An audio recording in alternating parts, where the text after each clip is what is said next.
We now move on to the next session. It's my privilege to invite our respected chairperson, Dr.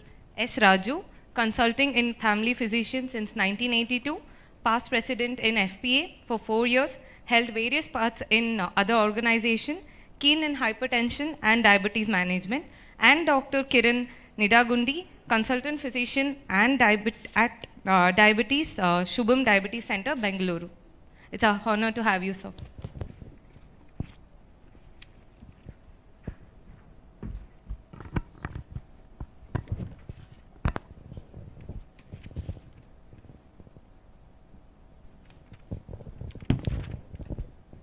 Good morning to one and all. So it's a privilege to call upon Dr. Bijay Patni, a consultant physician and cardiodiabetologist. So he's a fellow RSSDI Indian Society of Hypertension, Chronomedicine American College of Physicians Diabetic Federation. He's the HOD of Diabetic Wellness Clinic, Calcutta. Okay. Then a regular speaker and faculty of various national and international conferences. Participated in various trial and both single and multicentric, presented oral presentations and posters at various national and international conferences, life member of various professional bodies. He will be talking on metformin, still a first-line therapy for more than 5 decades. It's holding on. Over to you, sir.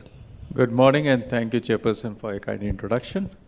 At the outset, I'd like to thank Dr. Srinivas Murthy for inviting me. And it's an annual kind of stuff for me. I do come every year.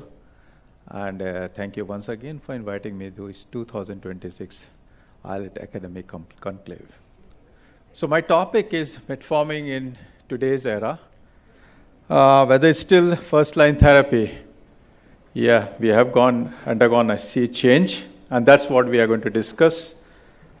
So now we need to understand whether metformin is a first-line of drug or has it evolved. So that's what we are going to see in my presentation, from a first-line dominance to a risk-based precision. So we have understood since 2015, rather from 2010s only, but we had started having these CVOTs from 2015, and we have seen the paradigm shift from glucocentric to organ protective management while managing our people living with diabetes. So friends, we all know for decades, metformin since 1994 onwards, that it has reigned as an undisputed first-line therapy, celebrated for its efficacy in lowering HbA1c, excellent safety profile, and unmatched affordability. So this we all know. Until now, we are more or less practicing the same, but because of the sea change which has occurred, which has fundamentally challenged our approach, that is the introduction of the SGLT2 and GLP-1 receptor agonist. These noble agents, which have compelling evidence as far as their impact far beyond control of HbA1c, and that has led to probably the more precision medicine which we are practicing today.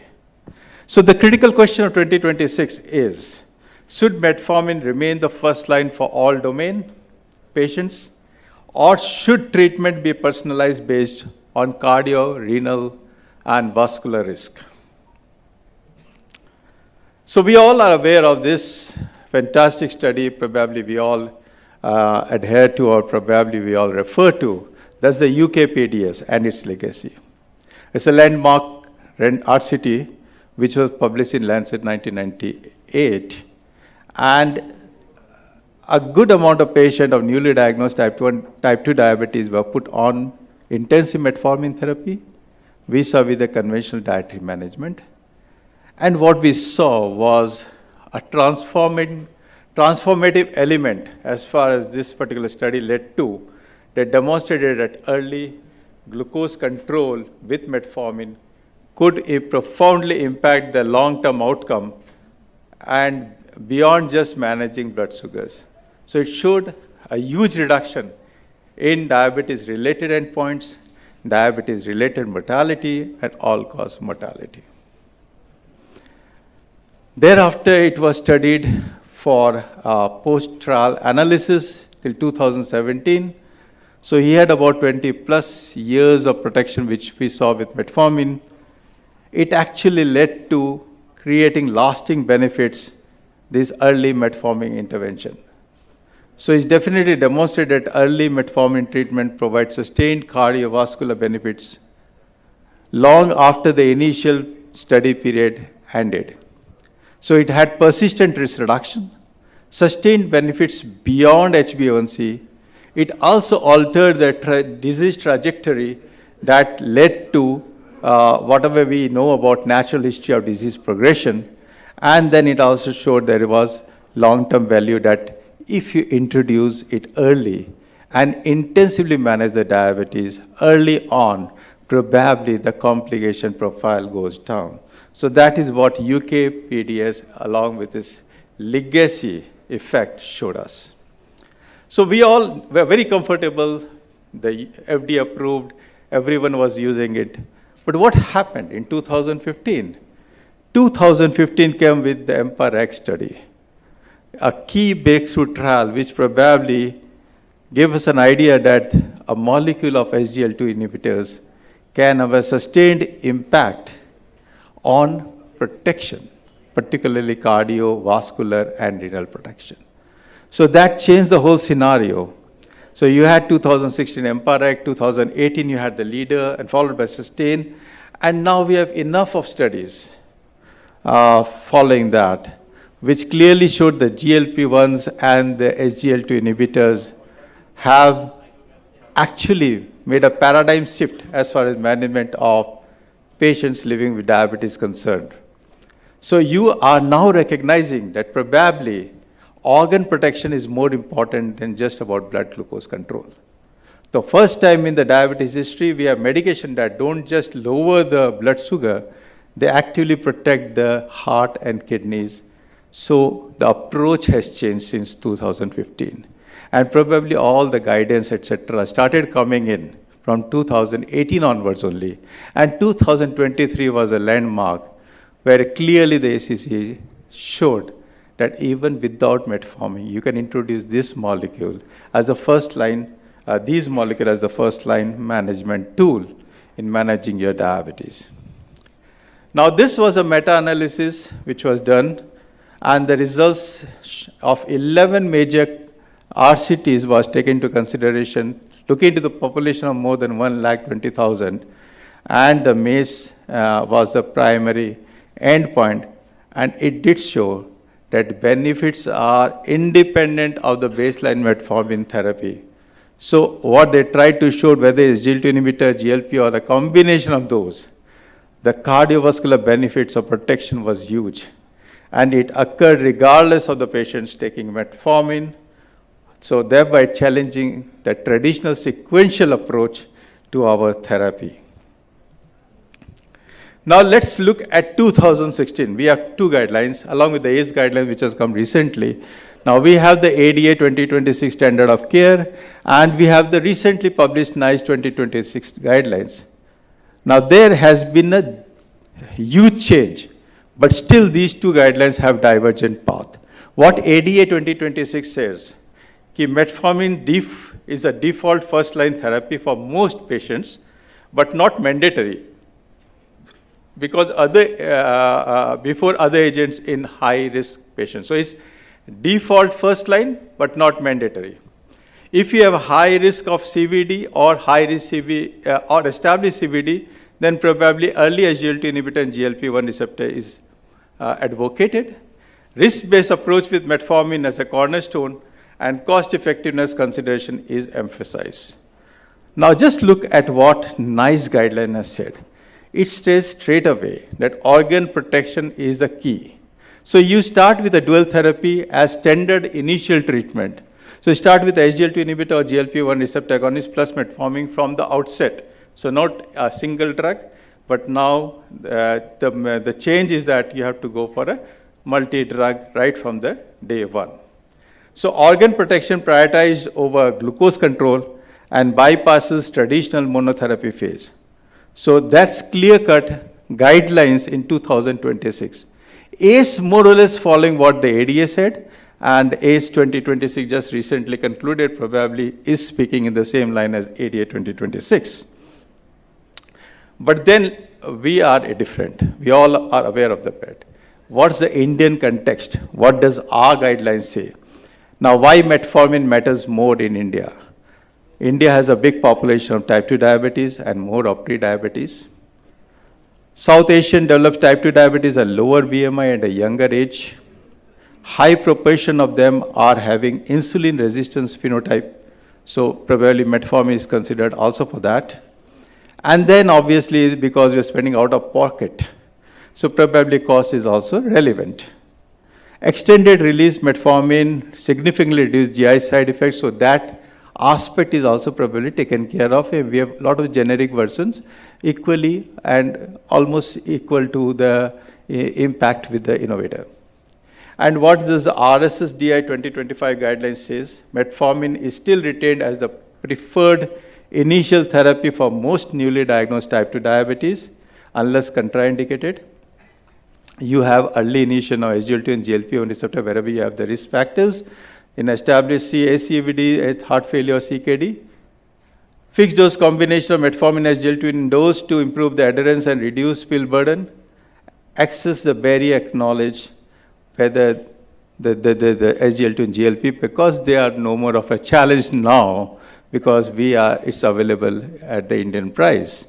Even I think the GLP-1 was recently launched on 21st of this month at a very low cost. So in lean Indian type 2 diabetes patients with insulin deficiency phenotype, metformin monotherapy may be less effective, but we have a huge population who have insulin resistance as such. So here metformin will be of important consideration considering its low cost and accessibility across India. So what are the core advantage? Yes, we have minimal hypoglycemic risk, established safety profile for more than 60 years, suitable for elderly patients, variable eating patterns. You just have to reduce a little bit of dose if the EGFR and AC are not permitting. Low risk of serious adverse events. And it's accessible and the cost is also within the pockets of the patients. Along with that, what ADA 2026 has clearly outlined the fact that it can be used as a pharmacotherapy in pre-diabetes. 31% diabetes risk reduction in pre-diabetes, we have enough studies on that. So it's a primary prevention cornerstone as far as pharmacotherapy is concerned. So the diabetes prevention program demonstrated that metformin's protective effects persist for over 2 decades, making it the gold standard for diabetes prevention in high-risk individuals accepted by ADA as well. This we have already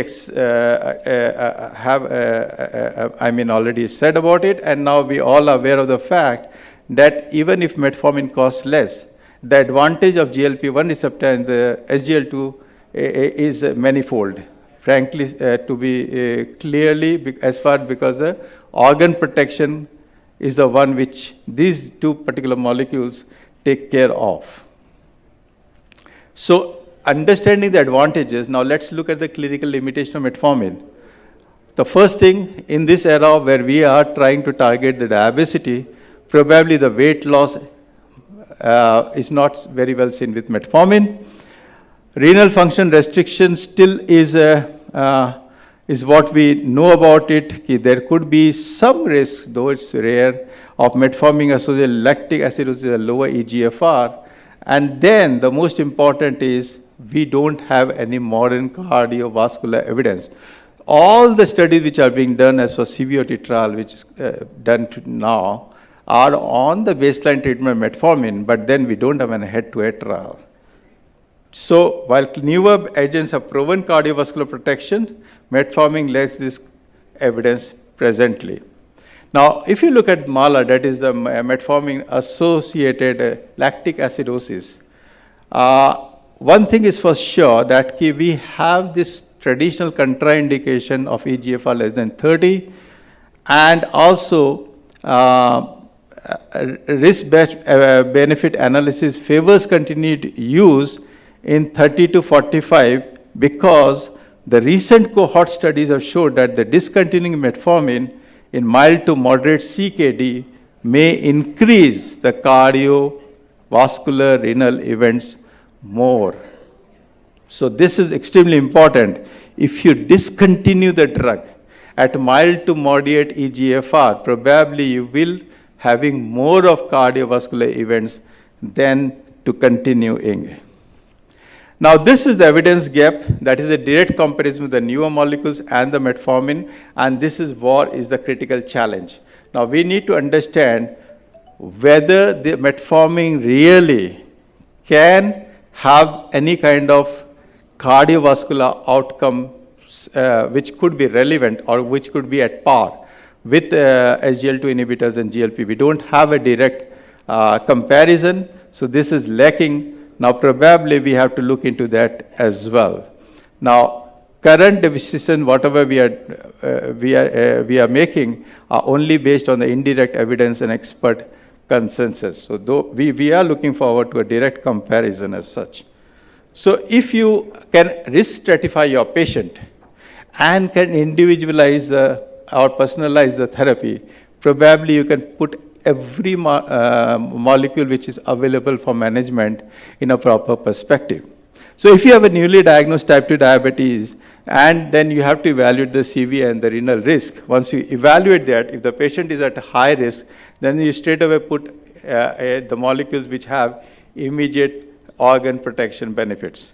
But if the patient is at a lower risk, that means no established CVD, normal kidney function, young age with fewer comorbidities, then you can also start with metformin.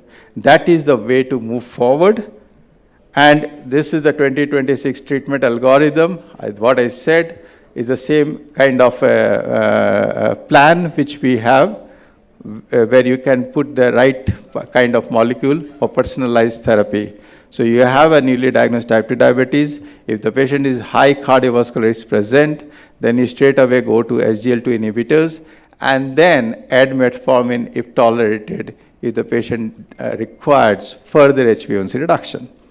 Similarly, if you don't have cardiovascular risk present, then you, because of cost effectiveness and proven safety, you can start with metformin, and the target not achieved, you can add on to these molecules of GLP-1 and SGLT2 inhibitors. So these are the comparative efficacy analysis. All of us are aware of is that SGLT2 and GLP-1 probably has this organ protection, kidney, heart, kidney, renal protection, and along with a huge weight loss. Along with that, what we have seen with the GLP-1 receptor agonist, that it is equivalent or more potent glycemic control. And probably it is one molecule, probably which can be introduced as any time of the duration of diabetes and can have a huge impact on the glycemic variability as well. But then, as I said, the NICE 2026, the era of combination therapy right from the beginning. Now we need to understand that probably all of them can be combined, and the synergy of combination therapy yields the best results. So meta-analysis have clearly showed about 1.2 to 1.5% additional HbA1c reduction and 40% greater cardiovascular benefit combination therapy vis-a-vis the monotherapy. So clearly what we can deduce from the fact that each individual molecule has its own benefit through various pharmacokinetics and PKD and PKPD, as well as its tackling the various omnious octet markers to at least get the best outcome. So combining metformin with newer agents provides synergistic benefits targeting multiple pathways for superior glycemic control and enhanced organ protection. So probably what we are coming to is that we do move away from a single molecule to a combination molecule which might be appropriate for the management. But this is interesting. Now we need to understand what is the future of metformin. Now, metformin is being studied in two major studies, that is VA impact trial overview and VA impact trial and the TAME trial. Now, one is the large-scale cardiovascular prevention study in the pre-diabetic patients. We are expecting the completion 2029, where we're looking at the primary endpoints in this group of population as far as MACE is concerned, and looking at the TAME study, that is that targeting the aging with metformin. Now, this is another interesting one, probably which has the potential to transform the metformin from diabetes drug to the longevity therapy. Now, this can be again an important factor in our diabetic population as well. If successful, probably these trials could position the metformin as a cornerstone of preventive medicine from cardiovascular protection in pre-diabetes to healthy aging across populations. So we are looking forward to this. Probably all the trials results will be available 2030, and that can put this metformin therapeutic horizon beyond diabetes. So friends, the paradigm is precision over protocol. Now metformin evolution from universal first line to strategic partner is what we are saying. So you have to have a risk-based therapy selection. You have to have the combination synergy over monotherapy, and obviously patient-centered decision making. So this is what we are in 2026. Metformin for all was in 2000s. But now we have precision medicines. That is what we are looking forward to. So the bottom line of today's talk is metformin isn't stepping aside, it's adapting. The future prioritizes protecting heart and kidneys, not just lowering glucose. So I invite you all to my conference in Calcutta. Thank you. Thank you, Dr. Thank you, Dr. Patni. In fact, 20 minutes is very less time to discuss and tell about metformin. You have covered all the aspects. Thank you. Any questions?